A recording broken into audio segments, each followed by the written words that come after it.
A warm wishes to one and all. I am Manasa from Mangala Vidya Mandira. Today we are celebrating the birth anniversary of a lady warrior who was brave and immortal. Yet the history overlooked her heroic deeds against the British. Yes, it is Kittur Rani Chennamma. Kittur Rani Chennamma can be definitely called the first female freedom fighter of India. Even though she could not win the battle against the British, she definitely could create a revolution and turn into an inspiration to the women of the future generation.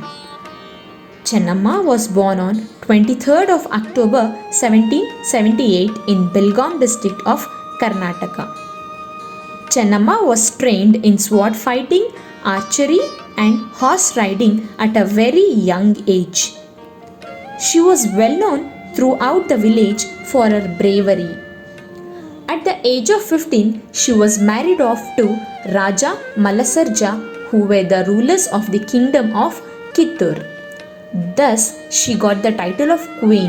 Hence, she is called Kittur Rani Chennamma.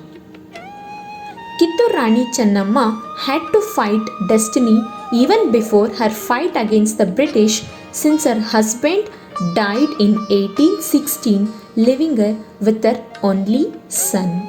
Soon she was stuck with another tragedy as her only son also passed away. So Kittur Rani Chennamma had to adopt Shivalingappa as the heir to the throne due to her son's death. But the British were annoyed with the adoption, since Lord Dalhousie has introduced doctrine of lapse, according to which if a king dies childless, then the kingdom would lapse to the rule of East India Company and not to the adopted heir. Hence, Rani Chennamma was notified about the doctrine and asked to accept the rule, fall under the rule of East India Company to let go of her throne. But Rani Chennamma was not ready to accept the pressure laid out by the British. She was a woman of high renown and she was not ready to let go of her kingdom to the ruthless rule of the East India Company. The British underestimated the power of this valiant queen and sent their forces to loot the valuables and treasures of the Kittur kingdom.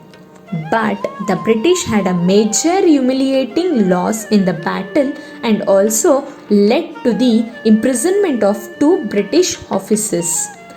But they were released only with the mutual agreement between Chaplain, the commissioner and the Kittur Rani Chennamma that the war would be halted and the Kittur kingdom would be left under peace with the rule and wishes of the queen. But the British, like many other times, broke their promise and continued the war. Rani Chennamma fought valiantly in the battle against British with the help of a trusted army general Krantiveera Sangolli Rayanna until she was captured and imprisoned at the Bailahongala fort, where she took her last breath on February 1829. Rani Chennamma, without a doubt, is the first female freedom fighter of India who turned into an inspiration to the women who followed her path. Even though she was the first freedom fighter, somewhere over the history her name was shadowed, just like many other great leaders who were deprived of the fame and respect they deserved. The biggest tribute one can give to such heroes is being more aware of them. As the days go by, let us look into the history and dig out the names of the heroes whose heroic deeds went unsung. Our independence was never a single person's effort. It was a group effort with the tears and bloodshed from all over India. This is an ode to the first female freedom fighter of India, Kittur Rani Chennamma. Let this be an inspiration for the rise of many Chennammas of the present generation who will always stand against the wrong and choose the right path of virtue, honor and bravery. Since in this era where we still fight for the voice of women, we need to find our inspiration and spirit from women in older times when they did what many feared. Thank you.